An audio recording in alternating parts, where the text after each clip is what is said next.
რამოდენიმე კვირის წინ რუსეთსა და აზერბაიჯანს შორის ურთიერთობები მკვეთრად დაიძაბა. დაიძაბა იმის ფონზე, რომ რუსეთმა დაიჭირა 50-მდე აზერბაიჯანელი ეკატერინბურგში, სადაც ორი ადამიანის განძრახ თუ ეთნიკური ნიშნით თუ ესე ვთქვათ, ხელში შემოკვდომის ბრალდებით, რომელიც აზერბაიჯანმა წაუყენა, ზიადინ და ჰუსეინ საფაროვები იქნენ ლიკვიდირებული ამ სპეცოპერაციის დროს, რაზედაც აზერბაიჯანიდან მოყვა ძალიან კაცრი ნაბიჯები დაარბიეს სპუტნიკის თავარი რუსული არხი აზერბაიჯანში და ამ ორ ქვეყანას შორის დაიწყო ძალიან მძიმე დიპლომატიური შეჯახებები, რაც ავტომატურად, მეგობრებო, გავლენას ახდენს საქართველოსზე, რაზედაც მე ამ ვიდეოში ვაპირებ საუბარს, რადგანაც გეოპოლიტიკურად აზერბაიჯანი და რუსეთი არიან ჩვენი მეზობლები, შესაბამისად მათი დაპირისპირება პირდაპირ და ირიბად შეგვეხება გინდა დიპლომატიურად, გინდა ეკონომიკურად, გინდა შუა დერეფნის პრინციპით, ასევე ღმერთმა არქნას და საომარი მოქმედებების დაწყებით, ასე რომ დღევანდელ ვიდეოში ჩვენ უნდა ვისაუბროთ ახალ კავკასიურ დაძაბულობაზე. ასევე დალაიქე ვიდეო, გამოიწერე არხი, გაუზიარე მეგობრებს, შეგიძლია გამოყვე Instagram-ზე, რომლის ლინკი აღწერა შემითითებული, სადაც ყოველდღიურად ძალიან აქტიური ვარ და შეგიძლია გაკეთო დონაცია და დაეხმარო არხს განვითარებაში. მეგობრებო, ვისაც გინდათ თბილისთან ახლოს კარგ ფასად, ულამაზეს ბუნებაში და თანამედროვე თბოიზოლაციით აღჭურვილი შესანიშნავი სახლები, გირჩევთ დაუკავშირდეთ ბაზალტ ვილას, რომლის ნომერები აღწერაშია. კომპანია გთავაზობთ მისაღებ ფასში და სახლის დასრულებულ კონდიციაში ჩაბარება ძალიან მალე. გაბერილი ფასების მაგიურად დაგხვდებათ შესანიშნავი პირობები და ადამიანური ფასები, რათა თქვენი კომფორტი უმაღლეს დონეზე იყოს დაცული. დამატებით ინფორმაციისთვის დარეკეთ ნომერზე, რომელიც აღწერაშია მითითებული. იფიქრე შენს უკეთეს მომავალზე. ეხლა რა ხდება, მეგობრებო? დაახლოებით 2 კვირის წინ რუსეთმა ეკატერინბურგში დაარბია, ეჭმიტანელები იყვნენ, რუსული მედიის ცნობით დაახლოებით 50-მდე ეთნიკური აზერბაიჯანელი. მათ ბრალად ედებოდათ რაღაც კავშირები 2001 წლის ტერორისტულ თავდასხმაში და ამ ესე ვთქვათ ძალიან მასიური, ესე ვთქვათ ძალადობრივი ფორმებით, რითიც რუსული ომონი გამოირჩეოდა, ხელში შემოაკვდათ ზიადინ და ჰუსეინ საფაროვები, ორი ძმა, რაც აზერბაიჯანმა აღიქვა როგორც ეთნიკური ნიშნით მათი ლიკვიდაცია. და მეორე დღეს, ესე ვთქვათ, დიპლომატიური ომი გამოუცხადა რუსეთს, მიიწვია ელჩი, ასევე დაარბია სპუტნიკის ოფისი აზერბაიჯანში. დაიწყო დიპლომატიური ურთიერთობების გადახვედრა ამ ორ ქვეყანას შორის და შესაბამისად მივიღეთ ახალი დაძაბულობის კერა კავკასიაში. მოდი ახლა ამ ყველაფერს სანამ ჩვენ გავყვებით, დაუბრუნდეთ დაახლოებით 2024 წლის ბოლოში, ალბათ თქვენ გახსოვთ, როდესაც რუსეთმა ჩამოაგდო აზერბაიჯანის სამგზავრო თვითმფრინავი, რომელიც ბაქო-გროზნოს მიმართულებით ახორციელებდა ავიარეის, ეს პარალელურად, აქ ძალიან ბევრი შეთქმულების თეორია გაჩნდა იმასთან დაკავშირებით, რომ რუსეთმა ვითომ განძრახ ჩამოაგდო, მაგრამ სინამდვილეში მე მინდა გითხრათ, რომ ობიექტური ინფორმაციის თანახმად, იმ მომენტში, როდესაც ეს ფრენა ხორციელდებოდა, უკრაინელი მოიერიშე დრონები, უპილოტო საფრენი დრონები ახორციელებდნენ კონკრეტულად ამ არეალში თავდასხმებს და შესაბამისად ამ რუსეთის იმას რა ქვია თავდაცვის უსაფრთხოების ჰაერსაწინააღმდეგო ძალებს გამოეპარა და აღიქვეს ეს თვითმფრინავი, როგორც მორიგი დრონები შეტევა და კადრების გავრცელად არ ვიცი ალბათ ნახეთ, რომ აგონ, ანუ ყვიროდნო ცეცხლი გაუხსენდა, ჩამოაგდეს, შედეგად დაახლოებით 60-მდე ადამიანი დაიღუპა და ძალიან ცოტა გადარჩა და ამაზე კი გამოვიდა პუტინი და ბოდიში მოიხადა, მაგრამ ეხა ბოდიში ხო ამ მიცვალებულებს ვერ გააცოცხლებდა და ეს იყო პირველი დაძაბულობის ფონი იმის მერე რაც რუსეთმა ძალიან მკვეთრად დაკარგა ამიერკავკასიაში საკუთარი ძალები და ეს ყველაფერი ძალიან კარგად გამოჩნდა 2020-ის და 2021-ის ამ სომხეთ აზერბაიჯანის ომში, სადაც მოდი ვთქვათ, რომ პირწმინდად დაკარგეს, იმიტომ რომ ყავდათ სამშვიდობო ძალები მთიან ყარაბაღში განთავსებული და როდესაც აზერბაიჯანმა დაიბრუნა ეს ტერიტორიები და შემდგომ უკვე 2023-ის ბოლოში ეს სამშვიდობო ძალები რუსებმა გაიყვანეს ყარაბაღიდან, აზერბაიჯანმა ეს ყველაფერი საკუთარი დიპლომატიური, ესე ვთქვათ, მანევრის გამარჯვება აღიქვა, რაც რა თქმა უნდა კრემლს ეს არ მოეწონა. მდგომარეობა უკიდურესად ნამდვილად არის დაძაბული, მაგრამ აქ მნიშვნელოვანი არის, მეგობრებო, ის რომ ხა არავინ არ მოგატყუოთ ის რომ რაღაცა ხვალზე რაღაც სამხედრო კონტინგენტებს გათმოსხავს რუსეთი კავკასიაში და ეს რაღაცა იქიდან დაღესტნის ტერიტორიიდან ცეცხლს გაუხსნის აზერბაიჯანს, ხო ესე არ არის, იმიტომ რომ აზერბაიჯანი საკმაოდ მძლავრი ძალა არის ამიერკავკასიაში.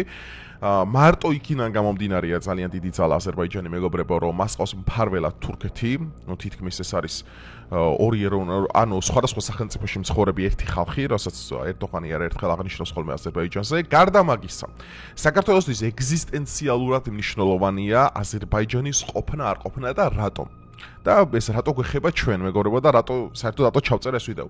აზერბაიჯანიდან საქართველოს შუა დერეფნის გავლით გადის სამი მთავარი, ანუ გეოპოლიტიკური, ესე ვთქვათ, მიმართულების ობიექტი. პირველი ეს არის ბაქო, თბილისი, ჯეიჰანი, ეს არის ნავთობის მილსადენი, ასევე არის ბაქო, თბილისი, ერზრუმი, ეს არის უკვე გაზის მილსადენი და ასევე არის ბაქო, თბილისი, ყარსი, ეს არის უკვე სარკინიგზო მაგისტრალი. აქედან მეგობრებო 90% თითქმის რაც არის და იაფად რომ მოგვეწოდება ბუნებრივია ეს იმის დამსახურება რომ საქართველოს არის შუა დერეფნის ანუ გეოპოლიტიკურად ძალიან კარგი ადგილი მოგცა ღმერთმა იმისათვის რომ ეს მარშრუტი ჩვენ გავატაროთ და თუ მაგალითად არ გვინდა ის რეალობა წარმოვიდგინოთ სადაც რუსეთს დაკარგული საკუთარი პოლიტიკური პოზიციები იმით დაიკმაყოფილოს რომ ეს სტრატეგიული პუნქტები მან გადაკეტოს, ანუ გადაკეტოში აქ იგულისხმება რომ მაგალითად საქართველოს ოკუპაცია მოახდინოს, ან თუნდაც დაბომბოს რომელიმე სტრატეგიული პუნქტები, რაც ეს ახალი არ არის, ხო შევარდნაძეს როიდან ვიცით რომ ძალიან მარტივად შეუულია ეს ყველაფერი შევარდნაძის აფეთქების ერთ-ერთი მიზეზი ხო იყო რომ ეს მაგისტრალი აქ გავიდა და ეს მილსადენი აქ გავიდა. აქედან გამომდინარე, ჩვენთვის არის ძალიან მნიშვნელოვანი მეგობრებო კავკასიაში სიმშვიდე და სიწყნარე, მაგრამ ამ სიმშვიდეს და სიწყნარეს მე ვერ ხედავ იმის ფონზე, რომ რუსეთი არათუ სომხეთში კარგავს უკვე საკუთარ პოზიციებს, არამედ კარგავს, მან დაკარგა სირიაში, როდესაც ასადის რეჟიმი გაიქცა. ასევე ჩვენ ისრაელ-ირანის 12-დღიანი ომის დროს ჩვენ მივხვდით, რომ რუსეთმა კვეთრად, ესე ვთქვათ, დათმო საკუთარი პოზიციები, მათ შორის ახლო აღმოსავლეთშიც, რადგან პრაქტიკულად აიათოლა ხემეინი გამოვიდა და თქვა, რომ ჩვენ როდესაც მოიერშე დრონებითა და ჯაჰიდებით ვეხმარებოდით რუსეთს, როდესაც ჩვენ დახმარება დაგჭირდა, რუსეთი ჩვენ არ დაგვეხმარა, ხო? ნუ ეს ახალი ამბავი არ არის, რუსეთი გამოირჩევა ესეთი ბლეფები და ესეთი მანევრებით, ხო? შემდგომში ის გამოჩნდა, რომ რუსეთი იმყოფება ასევე ომში უკრაინასთან, ეს არ დაგვავიწყდეს, სადაც მთელი ესე ვთქვათ ყურადღება, ანუ 80% მთლიანად არის გადატანილი დასავლეთ ფრონტზე. დასავლეთ ფრონტზე, ნუ ეს არის ცენტრის მხარე, ახლა იმიტომ რომ ოდესისა და ჩრდილოეთის მმართველები ცოტა შესუსტებულია, ეს შეტევები, ნუ ოდესასთან თითქმის უკვე არიან, სულ ახალ-ახალს დაიბომბა მაგალითად კიევი ყველაზე მასიური დრონების შეტევით, ანუ აქედან ჩვენ ის დასკვნა უნდა გამოვიდანთ, რომ რუსეთს მთელი ყურადღება აქვს უკრაინაზე გადატანილი. და მოსუსტებული აქვს აბსოლუტურად გეოპოლიტიკურად ყველა ნაწილი ამიერკავკასიაში, რაც მე ხაზგასმით მინდა და სრული პასუხისმგებლობით თქვა, რომ რუსეთი რაც უფრო შეასუსტებს გავლენებს ამიერკავკასიაში, ამით თურქეთ-აზერბაიჯანული კოალიცია, ნუ ამჟამად ამ პოლიტიკური გადმოსახედა, რა თქმა უნდა, ხა არც აზერბაიჯანი და არც თურქეთი ჩვენი მტერი არ არის, ბუნებრივია, პირიქით ალიევი ჩვენ მთავრობასთან ძალიან კარგად ურთიერთობს, მაგრამ მე არავის კარგი ღიმილის მე პოლიტიკაში არ ვჯერა. არ არსებობს მეგობარი ტერმინი მეგობრებო პოლიტიკაში. ეს არის წყვილი აბსოლუტურად, რომ ეხა ვიღაცა შენ გემეგობრება და ალიევს ეხა ათართებს ეხა საქართველოს ერთიანი დამოუკიდებელი სუვერენული იქნება თუ არა. ეს რა თქმა უნდა არის ბლეფი და ეს არის პოლიტიკური კონიუნქტურის ძალიან დრომოჭმული მანევრი, რომელთაც ეხა შენ გაჯერებენ, რომ ეხა რუსეთი რაც უფრო უკან დაიხებს, რასაო შენ ეხა მოგცემენ მეც სუვერენიტეტს, არა, რა თქმა უნდა, თურქეთ-აზერბაიჯანის კოალიცია და ტანდემი არის ძალიან საშიში. ნუ მართალია ჩვენ საკონტროლო პაკეტებს იმაში ვფლობთ, რომ ჩვენზე გადის ეს ყველაფერი, მაგრამ არ უნდა დაგვავიწყდეს მეგობრებო, ერთი ძალიან მნიშვნელოვანი პროექტი, ეს არის ზანგეზურის დერეფანი, ეს შედის სომხეთიდან, საიდანაც თუ ეს დერეფანი აზერბაიჯანმა და თურქეთმა სრული კონტროლი დაამყარეს, ეს ნიშნავს, რომ თურქეთსა და აზერბაიჯანის შორის გაჩნდება უკვე პირდაპირ სახმელეთო დამაკავშირებელი მაგისტრალი. რაც ბუნებრივია, ეს თუ რეალურად აღდგა და ძალიან ბევრი რამე იგეგმება მათ შორის, არ ამგონია მიტოვებულ სომხეთს ვინმე დაეხმაროს. სომხეთში რუსეთმა დაკარგა პოზიციები, ხე კაია კალასი და ეგეთი იდიოტი ევროპარლამენტარების იმედზე თუ სომხეთია ვიზიარებ მათ უხარებას, იმიტომ რომ რეალურად არავის არ ადარდებს. თუ ეს ბლოკი რაც არის დასავლეთიდან და აღმოსავლეთიდან და შეიკრა მაქსიმალურად, ეს ნიშნავს, რომ ეს დერეფანი ადრე თუ გვიან გავა. და როდესაც ეს დერეფანი გავა, უფრო მეტად შემცირდება საქართველოს წილი გეოპოლიტიკურად აქ. რაც იმას ნიშნავს, რომ ბევრი, მაგალითად, სატრანზიტო ფუნქციის მარშრუტი გადაინაცვლებს სამხრეთით. აქედან გამომდინარე, ჩვენ ეს ძალიან კარგად უნდა ვისარგებლოთ, ჩვენ ასევე არ უნდა გვაწყობდეს ეს ზანგეზურის დერეფნის დაკარგვა. ამ სომხეთმა მაქსიმალურად ეს უნდა შეინარჩუნოს. და იმის ფონზე, რომ რუსეთი პოზიციებზე კარგავს, ეს ჩვენთვისაც იმიტომ არის ცუდი, რომ აქ ირღვევა გეოპოლიტიკურად კავკასიაში ძალთა ბალანსი.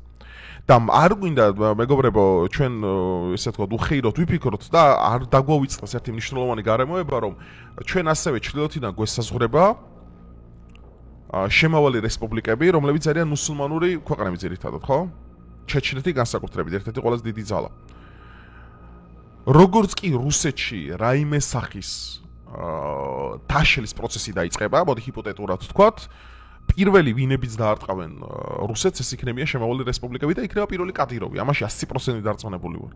და ჩვენს გარშემო მაქსიმალურად შეიკრება მუსულმანური ქვეყნების კოალიცია. და ეს ჩვენ უკვე ისტორიაში ერთხელ გავიმეორეთ, როდესაც ბიზანტია დაეცა. ნუ ეხლა მასშტაბები შედიდი განსხვავება ვის ვადარებ, ხო? ეხლა ბიზანტია არც ვადარებ რუსეთს, მაგრამ ტექნიკურად მინდა ეს ყველაფერი წარმოიდგინოთ თქვენთვის და აღსაქმელი იყოს. როგორც კი რუსეთი აქ დაკარგავს, შეიძლება ძალიან უხეშად ჟღერდეს ეხლა და პრორუსულად ჟღერდეს ეს ყველაფერი, მაგრამ მინდა რომ გეოპოლიტიკურად ცივად იაზროვნოთ, როგორც კი რუსეთი დაკარგავს აქ პოზიციებს, უფრო დიდი მუსულმანური კავშირი იკრება ჩვენს ირგვლივ. დაახლოებით 70-60%-ზე მაქვს საუბარი.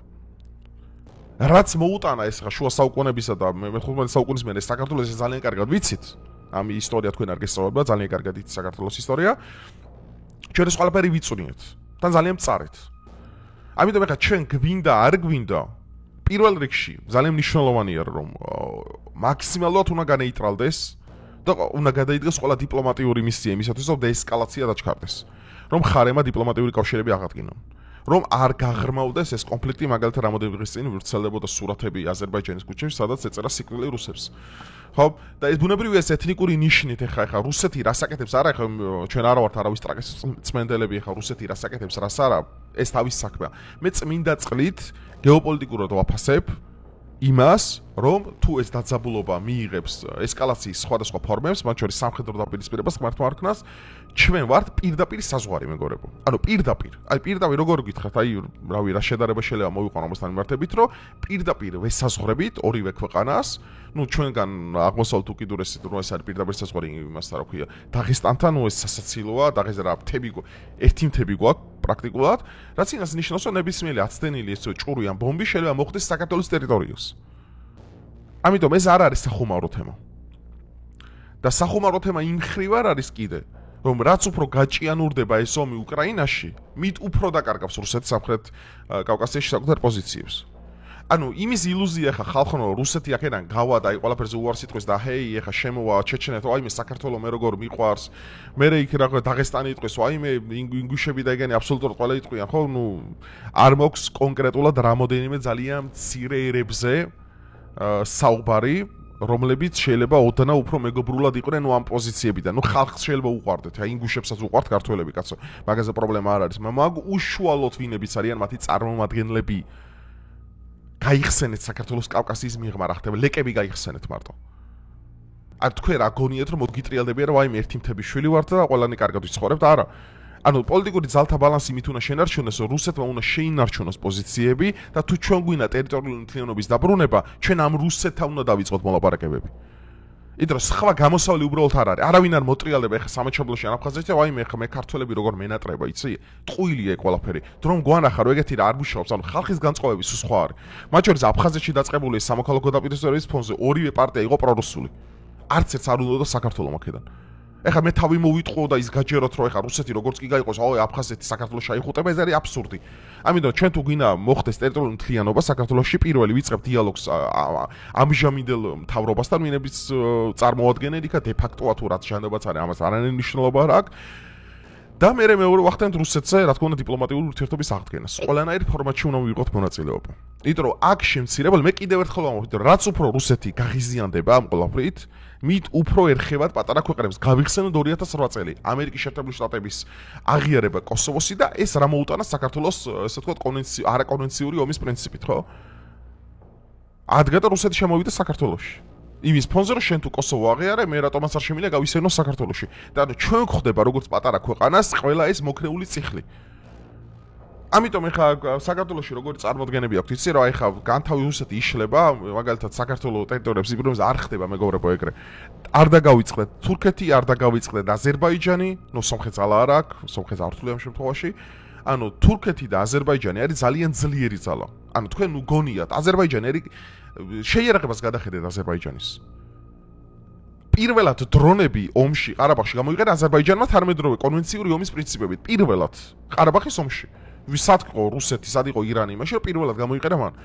აზერბაიჯანი არის რეგიონალური ჰაბის ცენტრი. რავი, ყველაფერი მანდ იმართება უკვე, არის ძალიან მდიდარი ბუნებრივი რესურსებით.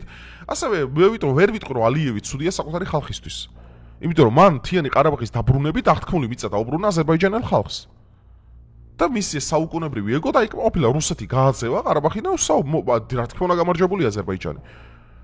აქედან გამომდინარე, ნუ გონიათ ხალხო, რომ ესეთი მანევრები და ალიევი რო ჩვენ გვიცინის, ეს არასაო ქართველები ზედამთვარე ამოსდის. არ დაგავიწყდეთ მიძინებული კონფლიქტები, არ დაგავიწყდეთ მოსაზღვრე რეგიონულ კონფლიქტური ესე ვთქვათ ლოკაციები. დავითგარეჯი მაგალითად აზერბაიჯანთან, რომელიც რავი, ხანიკით არის ხანაკით.